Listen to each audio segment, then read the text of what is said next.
अस्सलामुअलैकुम नाज़रीन। हम में से अक्सर लोग ये समझते हैं कि इस दुनिया में बच्चा पैदा करना शायद औरत का ही काम है। इसीलिए तो शादीशुदा मर्दों को अक्सर ऐसे ताने सुनने को मिलते हैं, जाओ मियाँ बच्चा पैदा करना पड़े तो पता चले। जी नहीं, जानवरों की दुनिया में ऐसा बिल्कुल भी नहीं है। बाज़ आबी जानवरों की तो दुनिया ही अलग है। आज हम आपको बताएंगे एक ऐसा जानवर जिसमें बच्चा पैदा करना मादा जानवर का नहीं बल्कि नर जानवर का काम है। आबी जानवरों में से कुछ जानवर ऐसे हैं जिनमें के मर्द जानवर हमला होता है और बाकायदा बच्चों को जन्म देता है। इन जानवरों की मिसालों में से एक बहुत आम जानवर समुद्री घोड़ा, समुद्री अस्ता या इनके रिश्तेदार मछलियां जैसा कि पाइप फिश भी शामिल हैं।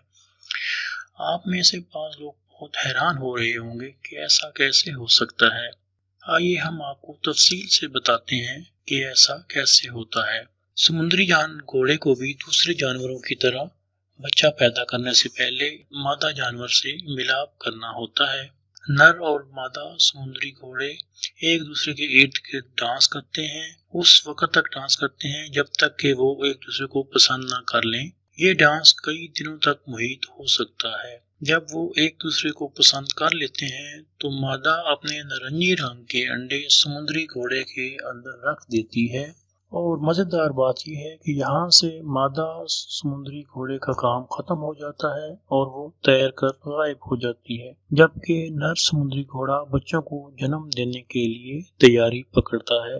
नर समुद्री घोड़े के पास कैंगरू की तरह का एक थैला होता है जिसके अंदर बच्चे 20 दिन में पैदा होने के लिए तैयार होते हैं।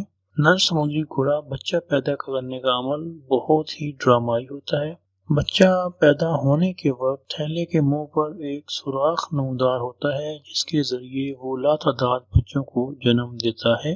समुद्री घोड़े की बाज़ अक़साम एक वक्त में 1000 से ज्यादा बच्चों को जन्म दे सकती हैं। बच्चों को जन्म देने के कई घंटों के बाद समुद्री घोड़ा कुछ खाने के काबिल नहीं होता। यहाँ आपको बताते चलें कि समुद्री घोड़े का बच्चा होना आसान काम नहीं है।